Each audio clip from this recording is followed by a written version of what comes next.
Edhe këtë vit, dita ndërkombëtare e drejtësisë sociale, një ditë e njohur, kjo që trajton çështjet e përjashtimit të varfërisë dhe papunësisë. Edhe këtë vit, kjo ditë gjen Maqedoninë në një krizë të rëndë të varfërisë. Një varfëri kjo që më së shumti rëndon familjet sociale, të cilat jetën e tyre e kalojnë me kushte minimale ku arrin të sigurojnë vetëm gjërat elementare të jetesës. Në një anketë realizuar nga televizioni Koha me qytetarët e Tetovës, qytetarët thonë se faktorët që shkaktojnë varfërinë në vend janë papunësia, ekonomia e dobët dhe politika ku fajin për këtë gjendje të rënduar ekonomike dhe sociale u afaturojnë politikanëve. Shkaqet e varfërisë dy pyetni politikanët. Ato do të japin përgjigje, sepse situata ekonomike politike është në dorë të tyre. Varfëri dihet, derisa s'ka punësime reale, s'ka të ardhuna reale, nuk ka, më thënë, qarkullim paras në mas, paraja është koncentru në një grup të vogël njerëzish edhe kështu do jetë. Ka këtë kriza, ka papunësia, që ajo është. Shumë fukarlek, ajo normal është, ama nuk është vetë kjo Tetova. Tanë Makedonia është, a kriza është. A nuk kanë, ose disa gjë janë mbyllur kretë. Fabrika e Jokromit është mbyllme. Tekstil ashtu është mbyllur, nuk punon. Ta çfarë do të bëjmë?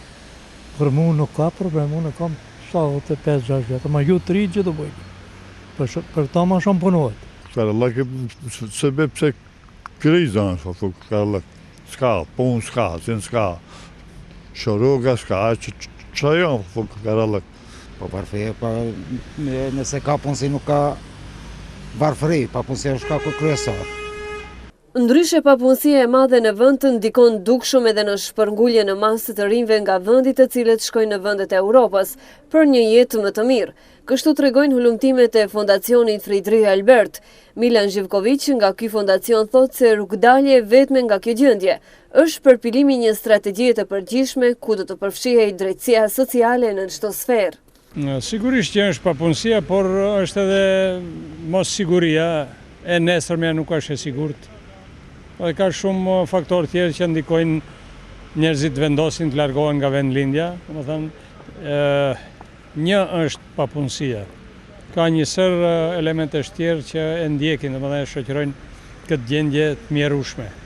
Kjo është mase e mjerueshme, nuk është vetëm varfëri, tu nuk ka siguri, nuk ka ardhmëri, e nesërmja nuk është e sigurt, sepse varfëria është vetëm një segment. Po dalën se papunësia marrë da, s'ka ku shkojnë.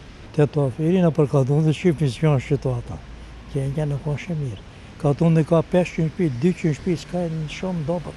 Pse s'ka punë, bëjnë, me të një bëjnë gjanja, pse s'është punë në rregull. Shkaqet janë shumëta, nuk është vetëm varfëria. Një ndër shkaqet kryesore është e mos funksionimi i shtetit.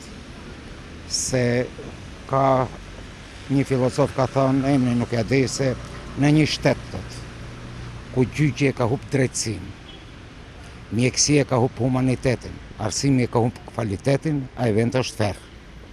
Ktu nëse analizoni këto 3 gjëra, për 3 është bërë me të vërtet ferr. Mirë, por shumë se edhe janë gjinjtë edhe në ferr, nëse dalën për ferr nuk do të mundeshin të jetojnë.